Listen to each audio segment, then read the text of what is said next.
ભાવનગર શહેર કોંગ્રેસ સમિતિ દ્વારા મહાનગરપાલિકાના વોર્ડ નંબર 7માં વિવિધ રસ્તા, ડ્રેનેજ વગેરેના પ્રશ્નોને લઈને એક રેલીનું આયોજન કરવામાં આવ્યું હતું। શહેર કોંગ્રેસ સમિતિએ વોર્ડના નાગરિકોની સાથે એક રેલી યોજીને મહાનગરપાલિકા સુધી પહોંચી હતી, જેમાં વડવા બાપેસરા ચોકથી સીદીવાર જતો રસ્તો તેમજ વડવા દેવજી ભગતની ધર્મશાળાથી જીલપાન થઈ વડવા નેરાનો રસ્તો વગેરે જેવા ડ્રેનેજ સહિતના મુદ્દાને પગલે કમિશનરને લેખિત આવેદનપત્ર પાઠવ્યું હતું।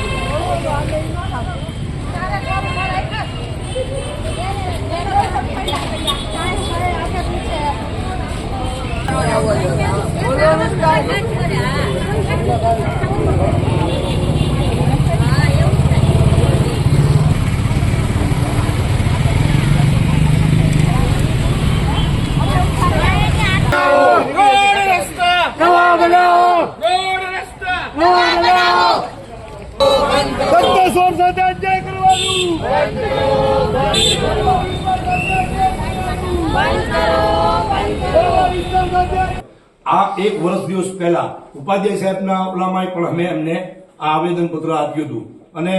પછી મીડિયાવાળા ભાઈઓ ઉપર ગયા મેયર પાસે, તો મેયર સાહેબે એવું કીધું તો પાસ થઈ ગયેલા છે, આ બધા કઈ ડોળામાં છે, આ બધા નક્કી થઈ ગયા, પણ એક વર્ષ દિવસથી સાહેબ આ રોડ પર હજી પણ ધ્યાન આપવા માંગતા થયું। છેલ્લા 15-20 વર્ષથી આ રોડની પરિસ્થિતિ બહુ ખરાબ છે અને ત્યાંના વિસ્તારના લોકો હાલાકી એટલી બધી ભોગવી રહ્યા છે, જ્યાં લોકો હાલતા હાલતા બુજુર્ગો પડે છે।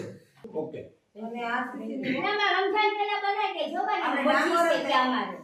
રોડ રસ્તા છે, એક વિઝિટ લઈને પછી કરજો, તમને આપણને એવું લાગે છે। ભાવનગર મહાનગરપાલિકા કમિશનર કચેરીએ અમે વડવા વિસ્તાર જે 15-20 વર્ષથી ખરાબ પરિસ્થિતિના જે 5 થી 6 રોડ છે એ રોડ માટેની રજૂઆત કરવા માટે આવ્યા હતા। એ રોડ તખતેશ્વર ઓળમાં આવેલો વિસ્તાર છે અને આ વિસ્તારના રોડ ઉપર 15-20 વર્ષથી ધ્યાન દેવામાં આવ્યું નથી અને જ્યારે રજૂઆત કરવા આવ્યા ત્યારે મેયર સાહેબે એવું કહેવામાં આવ્યું છે બહેરાઓને કે તમે અમારા મતદારો નથી। જો આ ભારતીય જનતા પાર્ટી આવા લોકોને મેયરના પદ ઉપર બેહાર્યા હોય તો તાત્કાલિક ધોરણે રાજીનામું આપી દેવું પડે। અને આ વિસ્તાર એવો વિસ્તાર છે કે ભાવનગર શહેર નું વડવા જે વિસ્તાર છે એનું હૃદય એનું ધડકન કહેવાય એવો વિસ્તાર છે વડવા વિસ્તાર। અને અમારા નેક નામદાર કૃષ્ણકુમારસિંહજી મહારાજે વડવા માટે જયારે પ્રથમ રાજ્ય સોંપ્યું ત્યારે એવું કીધેલું કે અમારી પ્રજાનું કલ્યાણ કરજો, તો અહીંયા સત્તાધારી ઓળાથી ને ભાજપના શાસકો એ જ પ્રજાને આટલી બધી હેરાન કરે છે, આટલી બધી હાલાકી ભોગવે છે